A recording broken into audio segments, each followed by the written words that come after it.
The challenge is always that biomarkers are suggestive but not definitive. And so there's relatively few examples in oncology where they're definitive. So HER2 in breast cancer, EGFR in lung cancer, KRAS in colorectal cancer would be some. But in most cancers, they are associations with outcomes as opposed to absolute.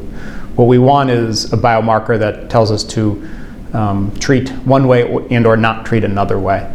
And we're not there yet in kidney cancer, again, as in many cancers. But that's really the challenge, is how do we design trials to get us there, as opposed to just analyzing data and saying, well, there are these associations, but still, as a clinician at the end of the day, we still empirically treat people. So that's the challenge.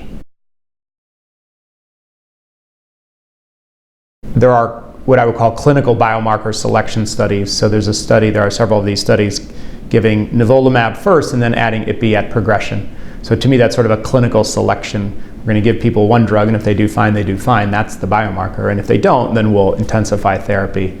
And so the last slide of my talk is sort of asking people which approach might be better, a clinical selection strategy or a true, we're going to test your tumor and you express protein X or gene X, and we're going to treat you a certain way. You know, I tend to be sort of more of the latter, more of the clinical selection, but it'll be interesting to see what people think.